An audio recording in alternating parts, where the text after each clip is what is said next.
I'm so excited to have Dan Hofmeister here today. Dan is the Senior Vice President of Brand Marketing at Bumble Bee Seafood. Dan, welcome to CMO Pulse. I'm really excited for our conversation today. Tania, thank you so much. I'm honored to be here.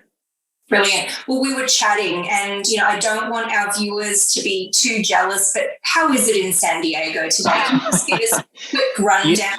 I need to live vicariously through you. Tania, I hate to complain, but I actually just had to take my sweatshirt off a little bit. We're down to like 71 degrees and a little bit of a couple clouds in the sky. Yeah, it's a little breezy. I'm sorry, Tania. It's a rough day here. Yeah, I feel like that's slightly more tolerable now that it's approaching summer here on the East Coast. I feel like when it's winter and people are like, I had to put on my hoodie last night and it was a little unsettling. Exactly. Brilliant. Well, let's start with, we've got so many exciting things going on. I know you had some recent big campaigns in 2020 that are flowing through to 2021. Tell us what's been happening at Bumble Bee Seafoods and what should viewers be looking out for? Yeah, I would say, Tania, that we've been on a transformational journey for a couple years now. We have a new ownership team in place. We're looking further out into the long-term horizon, and we're redefining our purpose. Who do we want to be as a company? And at the end of the day, we want to create food that's inspired by the ocean, food that will nourish consumers' lives, food that is affordable, nutritious, accessible, really hitting on all those things that we're hearing consumers say they really want, but may have not really thought about tuna as being the answer to that. And so we're excited to connect with consumers in that way. And over the last year in 2020, we did launch a breakthrough campaign that we're exceptionally proud of, a campaign that we call Yes, Bumblebee. We were thrilled to bring that to market in 2020 and begin to force reappraisal of tuna, getting tuna back on people's radar as that solution to meet some of those needs that we know consumers are saying they have. And one of the themes that, if people haven't seen it, and we can, we'll probably want to show it here too, but there are some great themes around working out or around, fast solutions if you want to make a quick, interesting meal and others. But I felt like the workout one was really notable because you open on it and you think you're in, maybe some sort of maybe it's like a sporting goods or something like that. So it was a real reverse of, I think, what viewers expect. How did you get to that? What was the reaction? Can you talk a little about that? Yes, absolutely. And Tania, when we look at our category and you think of our brand and all the many benefits that we have, we are very portable, we're protein packed, we're nutritious, we're affordable. We have all of these things, but we aren't always thought of in that light. And so what we really wanted to do was create that, we called it the rug pull moment, where you let your mind start thinking as you're seeing this spot that, okay, I've seen this before. I've seen this sports commercial before. I've seen this outdoor enthusiast commercial before. Right? Yeah. Exactly. And your mind starts going there and you're ready to get to the climax of what that solution is. And all of a sudden at the last minute, you see that, wow, there's Bumblebee tuna. And the goal is to really force that reappraisal. No one's ever really thought about tuna in the context of a workout routine as that portable protein to refuel you, to drive you to your next, peak performance. Another spot that we had in our montage of spots that we used was a spot called Trailblazer, where it featured a hiker that is out on a mountain and you're expecting an energy bar or a Patagonia jacket or something like that. But no, it's tuna as the solution to fuel that person through their workout. Or you think of it. You can't forget the spork. With a spork. Absolutely. Exactly. That can be the difference between making it out, And same thing with, our canned product. Canned tuna has been around for over 120 years. And so how do you get people to start thinking about it differently? And part of the way we did that was, thinking about a fast food type occasion where you're, hearing this dramatic voiceover. You see, this beautiful romance food and you're expecting, Carl's Jr., Burger King, whatever. And then all of a sudden you see a guy making a tuna melt at home that provides that equally craveable and delicious, convenient experience. And so, yes, that's been a big part of it is trying to not just tell people about the benefits of tuna, but really surprise them and link the benefits we provide to things that we know consumers are trying to solve for in their daily lives. And how much of, the campaign launched in the latter part of 2020, was that something that you thought up as the world was adjusting and society was adjusting to COVID? Was this something you were already thinking through? Like, can you tell me a little bit about what your strategy looked like last year and how things, potentially shifted? Well, it's fascinating, and that's such a powerful question, Tania. Going to the end of 2019, we had landed on a campaign strategy that we intended to go live early in 2020. And that campaign looked and felt quite a bit different than where we landed with the final release of Yes, Bumblebee. We had intended to be very outdoor focused, creating social buzz, all of those types of things. And then right as we're getting ready to release, we found ourselves in the middle of a pandemic where clearly an out-of-home type experience is not going to be the best way to connect with your consumers at that time. So we did pivot very, very quickly, recognizing that we're going to need to adjust our entire media approach, cater this more to an audience that we know is going to be at home and is now filling their pantries with product like ours. And we just needed to change the tonality, the media execution, all of that, to really fit what we felt consumers were looking for at that time. And I'm sure we'll get into it, but clearly that created some challenges producing an entirely new campaign in that environment on such a quick turnaround. Yeah, well, I mean, let's dive into that right now, because that's a great follow-on conversation, because there's one part which is the strategy, and then there's the execution of it. And it was really nicely produced, so certainly you weren't shooting it on iPhones in someone's house. Like, how did you break that down? Like, how did you make sort of decisions around that? Yeah, it was quite an obstacle. We knew that TV was going to be the right media for us for a lot of different reasons. But as we looked around the country, nowhere in the US was available for production in any way, shape, or form. And so then we had to start scouring the globe. Where could we potentially produce these spots? And we landed on your native land of Australia. I didn't know that. Did, yes. Bringing production knowledge to Australia. Yes. And so it was a remarkable experience that was unique to myself, my team, our agency partners. None of us have ever approached a production in this way, but there were only 2 areas in the world that were open for production that we could find at that time, and Australia was one of them. And so we found ourselves doing talent screening, director auditions, all of that remotely. And then the actual production of the spots took place in Australia. And so you can picture this, Tania. In San Diego, it's 2 a.m. We've got our brand team watching via Zoom what's happening on set as someone is actively hiking up a mountain in Australia and eating a pouch of tuna. I mean, it was a remarkable experience, but it worked out perfectly and was a great experience for everyone involved. Was there, and maybe you wouldn't pick a 2 a.m. shoot for everyone, if you could choose it in the future, but was there anything that you felt that you learned going through that you're going to bring into your marketing practice going forward? Because I know one of the things that's come up in some of these conversations is a readjustment of what people believed was possible. So I'm curious to know if you had any sort of aha moments around that. Completely. That changed our perspective entirely. Had you asked me at the end of 2019 if I would ever consider producing a spot without being physically there in a director chair type venue, I would have said absolutely not. Now we clearly know that it's possible, and that's opened up our aperture so much. It's made us rethink our own talent and expand the aperture of having people around the country and at some point, maybe even around the globe as talent to support our business. So it really has opened our eyes to what is possible. We proved that we can do this well and do it remotely. And it just opens up the spectrum of options so much for us.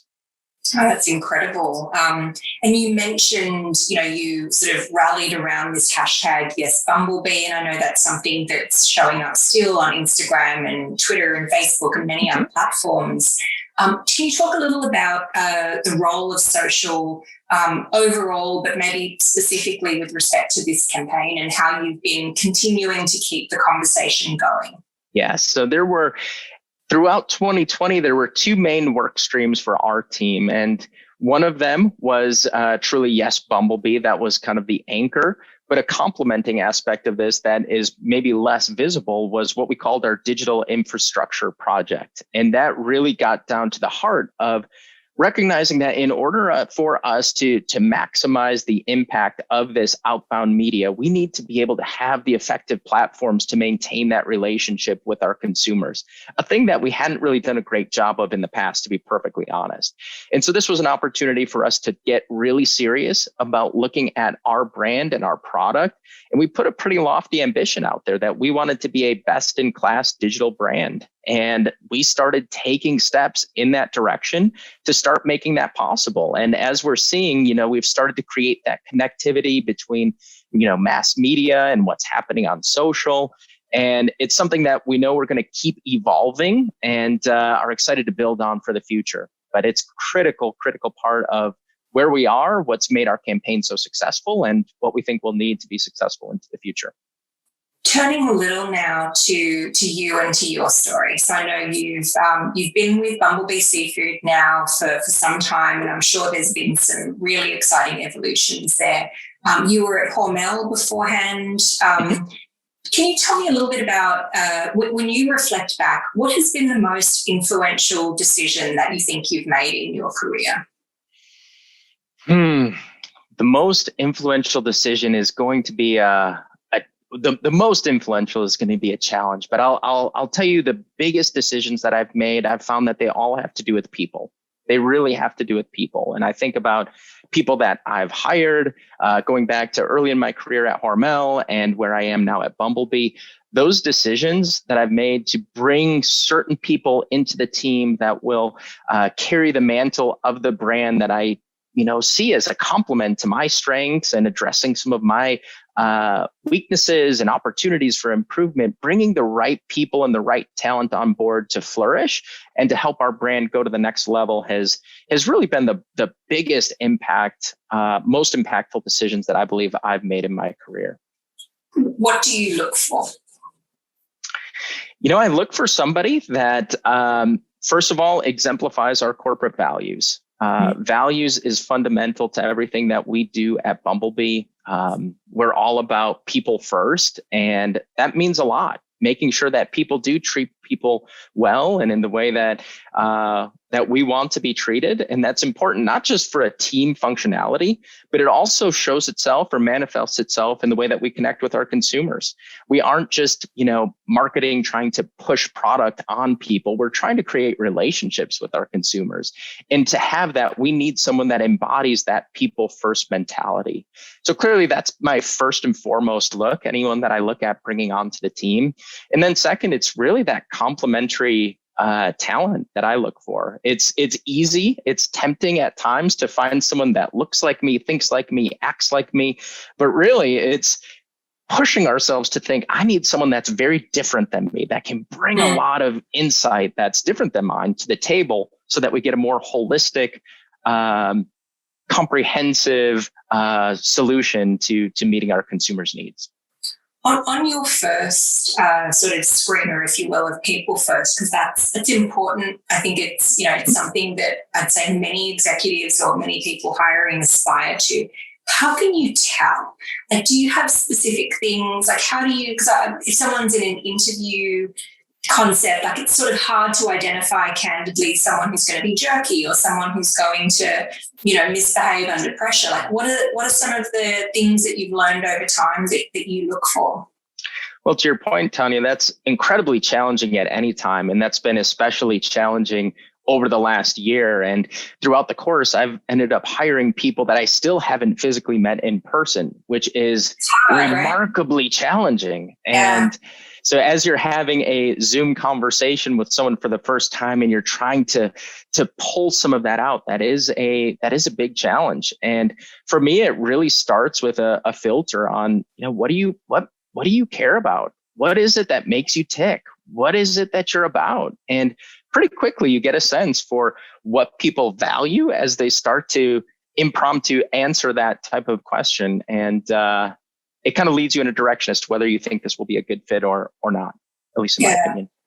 I remember reading somewhere and it was hilarious. And I was like, it's kind of genius, but I can't imagine ever implementing it. Where someone was like, you need to be a little sloppy in your interview process. Like almost give them a reason to get mad at you. And I was like, okay, that sounds great, but then you might also lose really great talent if you do that. So it's a big gamble around how far you want to take that, right? I'm going to write that one down. I have not heard that, but I really like it. The experience for you, and if you get snippy with me, then I know that you will get snippy. That is brilliant. I love it. So the next time anyone's interviewing, it could just be evil genius at work. That's right. So the second thing that you talk about sort of speaks to a diversity of experience, a diversity of talent and of ideas. On that topic of diversity, we went through, I guess, a huge social reckoning last year. Did that shift anything in how you're thinking, or can you talk a little bit about how you think about diversity from your seat? Yeah, diversity is absolutely critical on all aspects, and I think it's so critical.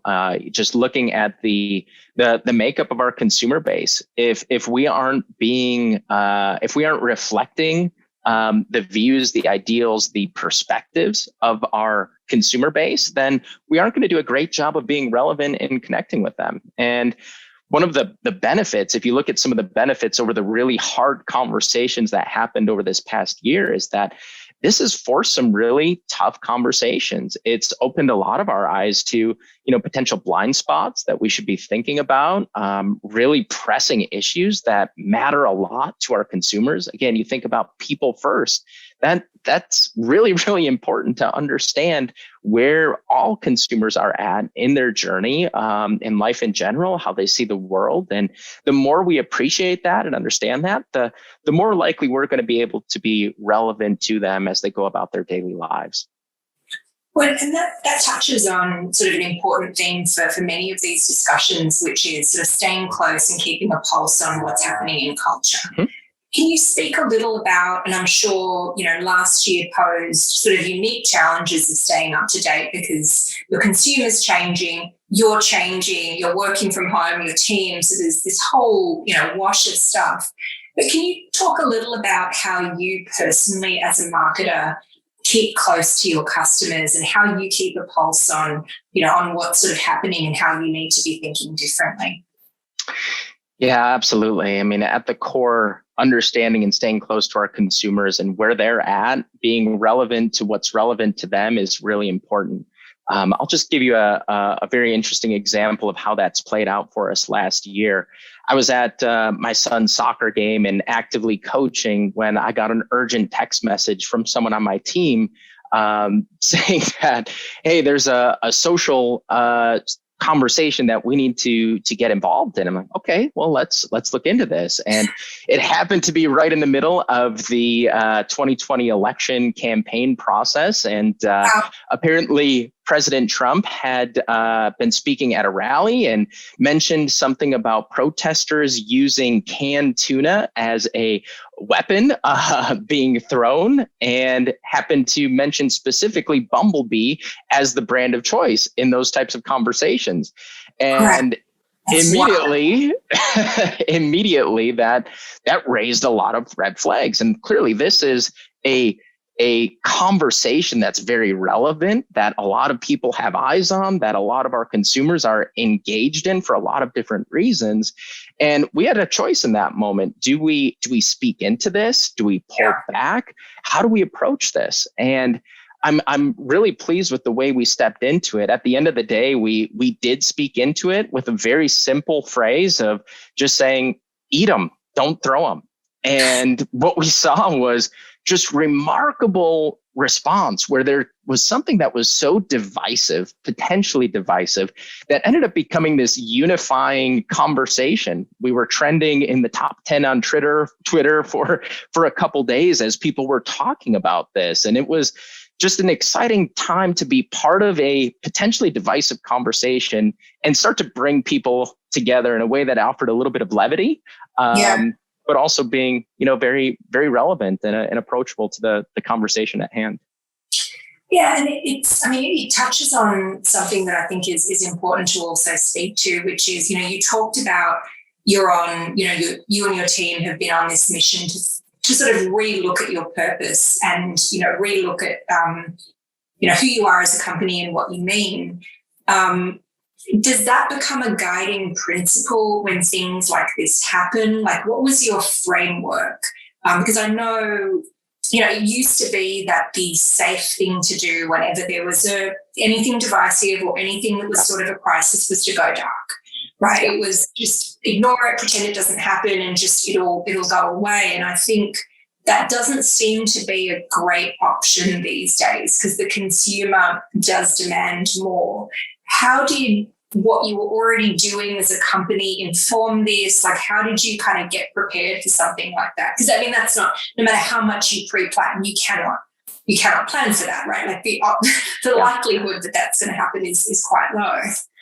Absolutely. And I think you're right. In those moments, silence is deafening. If you don't speak into that when you're actively called out, that's a problem. And for us, because we went through that exercise of really understanding what is our purpose in the world, what do we believe in, what do we stand for, that made responding to that situation and other situations so much easier. At the core, we create food that's from and inspired by the ocean. And we do that for our consumers. We want to nourish our people's lives through the power of the ocean. And that's so incredibly important to us.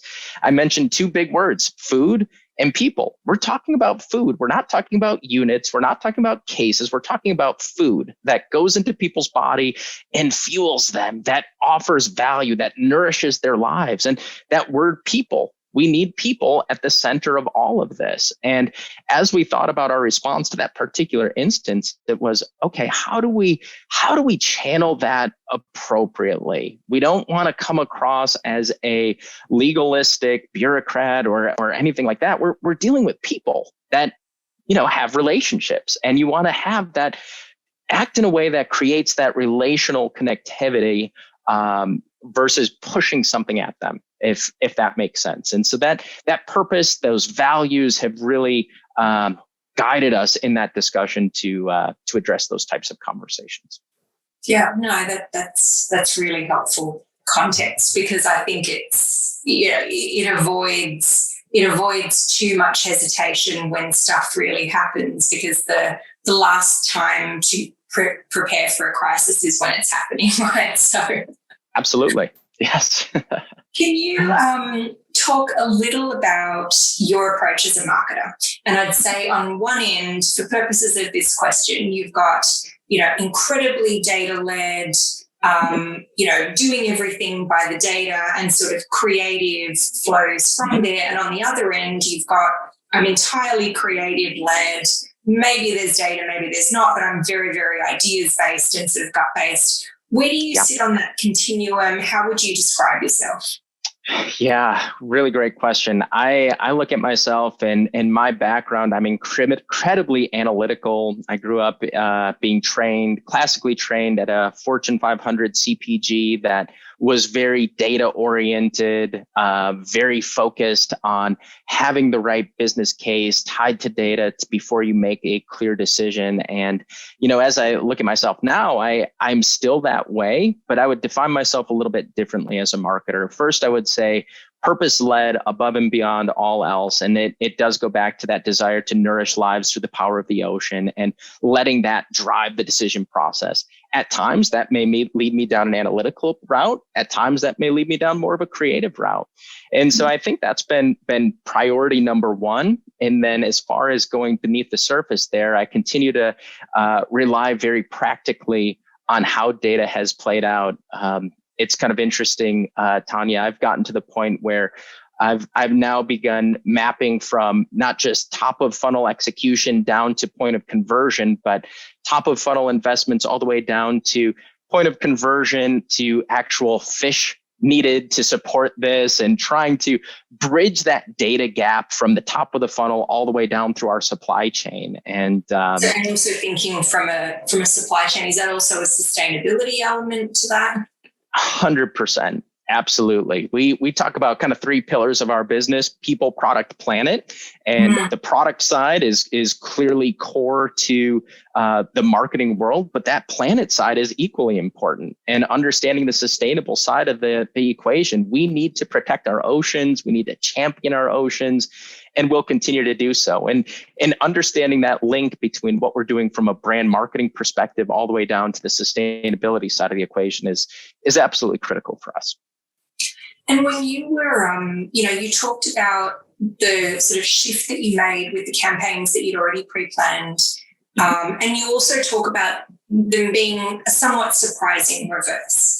Can you talk a little bit about risk and how you assess that, and how, anything that you've learned about selling through potentially, I don't want to say it's a big controversial idea, but it wasn't something that people might expect from you or from your category. How did you balance that, and how did you sort of have those conversations internally? Yeah, one of the mantras that we've tried to embrace is that playing it safe is not safe, especially when it comes to a category and a brand that's as established as ours, one that's been around for 120 years, that fits a very functional role in people's lives. But for a lot of intents and purposes, it's kind of just fallen off their radar.